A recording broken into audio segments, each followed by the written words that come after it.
بحر رحمت بحر رحمت بحر رحمت۔ بسم اللہ الرحمن الرحیم۔ بہار علم کے ساتھ ہم حاضر ہیں۔ ہمارے ساتھ قبلہ سید ناصر رضا نقوی صاحب موجود ہیں۔ آغا کیا سیر حاصل گفتگو کی آپ نے قرآن کی آیت پر۔ آغا سب سے پہلے اسی آیت سے ایک چھوٹا سا سوال تھا، اس کے بعد پھر ہم اپنے موضوع کے ساتھ آتے ہیں۔ اگر یہ جو آپ نے کہا کہ وابتغوا الیہ الوسیلہ کے اوپر ایک اہل سنت اور ہمارے درمیان اختلاف ہے کہ ہم کہتے ہیں کہ وسیلہ جو ہے وہ شرک نہیں ہے۔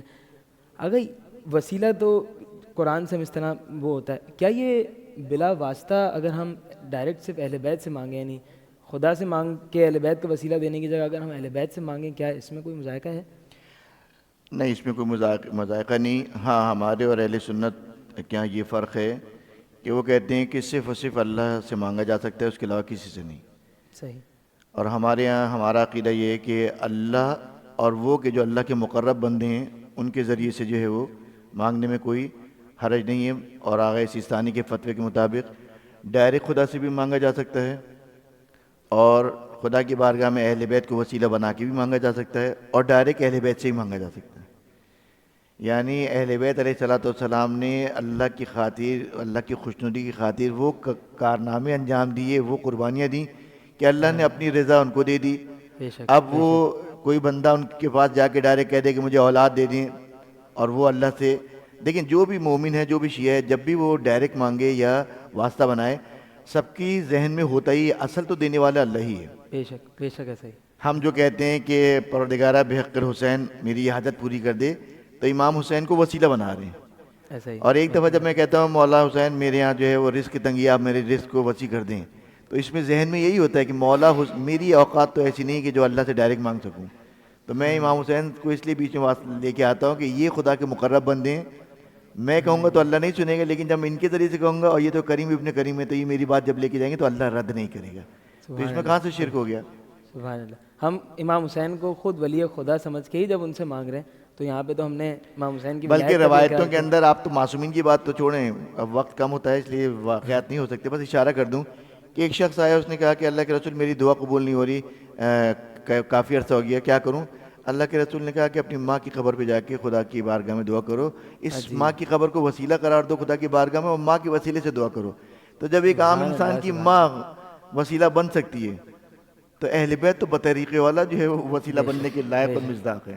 بے شک، بے شک، سبحان اللہ۔ اگر بہت بہت شکریہ۔ اب موضوع پہ آ جاتے ہیں۔ اگر بہار قرآن کا مہینہ ہے اور مومنین ایک بڑی تعداد میں قرآن کی تلاوت کرتے ہیں، الحمدللہ ہر مسجد میں، ہر محفل میں جو ہے وہ قرآن خوانی کی محفلیں سجتی ہیں اس مہینے میں، اور کل ہم نے جو ہے وہ واجب سجدوں کے حوالے سے ذکر کیا جو قرآن کے اندر ایک فقہی مسئلہ درپیش ہوتا ہے۔ اگر یہ اب صرف اگر ہم قرآن پڑھنا چاہتے ہیں گھر پہ بیٹھ کر یا محفل میں، کیا وضو کے بغیر قرآن پڑھنے میں کوئی مسئلہ ہے؟ کیا خیال رکھنا ہوتا ہے قرآن کی تلاوت کے لیے؟ دیکھیں، ویسے تو وضو کے بارے میں بڑی تاکید ہے کہ مومن جو ہے وہ باوضو رہے، کیونکہ وضو جب وہ حالت وضو میں ہوتا ہے تو شیطان اس کے اوپر غلبہ پانے میں سے بڑی مشکل ہوتی ہے، کیونکہ وہ وضو کیے ہوئے ظاہر اللہ کے قریب ہے۔ تو وضو بذات خود تو مستحب ہے، لیکن چند چیزوں کے لیے واجب ہو جاتا ہے، جیسے نماز کے لیے، خانہ کعبہ کے طواف کے لیے، اور قرأت قرآن کے لیے، قرآن پڑھنے کے لیے وضو کرنا واجب بذات خود تو واجب نہیں ہے، لیکن عنوان ثانی کی وجہ سے واجب ہو جاتا ہے کہ جب آپ قرآن کی آیتوں کو ہاتھ لگانا چاہیں تو قرآن کو بغیر وضو کے ہاتھ نہیں لگا سکتے۔ یعنی قرآن کو ہاتھ نہیں لگا سکتے سے مراد یہ ہے کہ بغیر وضو کے قرآن کو آپ اٹھا نہیں سکتے، نہیں اٹھا سکتے ہیں۔ یہاں مراد یہ ہے کہ جس جگہ آیت لکھی ہے اس پرنٹ کو جو ہاتھ لگانا ہے، آیت کو ہاتھ لگانا، یہ حرام ہے، اس کے لیے آپ کو وضو کرنا پڑے گا۔ اب چونکہ قرأت قرآن کا ثواب بہت زیادہ سے میں اشارہ کر دوں اپنے سامعین کے لیے، سننے والوں کے لیے، کہ مفتی جعفر صاحب کے نہج البلاغہ میں خطبہ نمبر 108 انشاءاللہ آپ لوگ مطالعہ کر لیجئے گا، چونکہ قرآن سے متعلق سوال ہے، اس کو اندر آپ کو مولا امیر المومنین کی زبان سے قرآن کی اہمیت، قرآن کا فائدہ اور قرآن کی ثمرات جو آپ کی زندگی میں ہیں آتے ہیں قرأت قرآن سے، وہ آپ کو مل جائے گا۔ یہاں پہ بیان نہیں ہو سکتا کیونکہ ٹائم نہیں ہے، تو بس میں یہی بیان کروں گا کہ قرآن کے تلاوت کے لیے وضو واجب نہیں ہے. اب آپ جیسے موبائل کے اندر پڑھ رہے ہیں تو موبائل کے اندر تو ویسے ہی شیشہ ہوتا ہے, ہاں ایسے ہی ہے. تو آپ شیشے کے اوپر اندر قرآن کا پرنٹ ہے, آپ اوپر وہ کر رہے ہیں, آگے بڑھا رہے ہیں, پیچھے بڑھا رہے ہیں, کوئی حرج نہیں ہے. حتیٰ اگر آپ قرآن کا مصحف کتاب بھی صورت میں قرآن کو آپ لے کے پڑھ رہے ہیں اور آپ کا وضو نہیں, کوئی حرج نہیں ہے. وضو کے چکر میں قرآن نہ پڑھیں, یہ بڑا نقصان ہے. کہ آپ کہیں کہ وضو میں کروں گا, پھر وضو میں سستی ہوتی, شیطان میں کہتا ہے.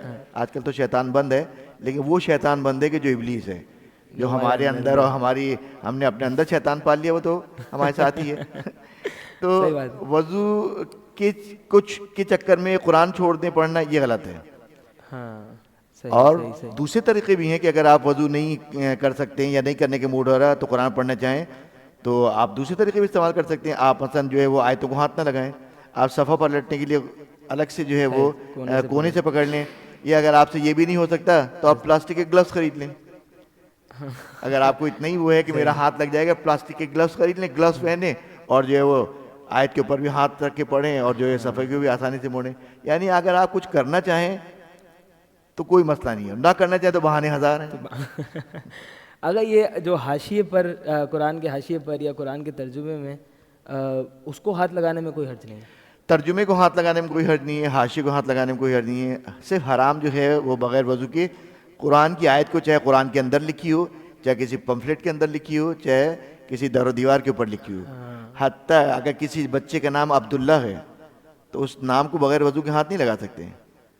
ڈالر کے پیچھے جو لکھا تھا ان گاڈ وی ٹرسٹ, یہ گاڈ بڑے جی سے, اس سے مراد جو ہے خدا ہوتا ہے, اس کو بھی آپ بغیر وضو کے نہیں چھو سکتے.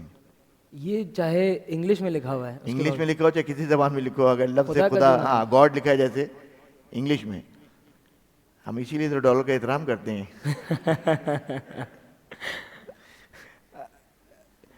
باہر علم سے آج کے لیے اتنا ہی. آغا بہت شکریہ, آپ نے ہماری دعوت قبول کی اور یہاں تشریف لائے. یقیناً سامعین کے لیے قابل استفادہ تھا یہ نشست, اور ہمارے لیے بھی جو ہے ہم نے کسب فیض کیا.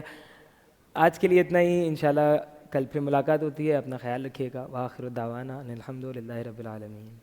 بہر رحمت, بہر رحمت, بہر رحمت.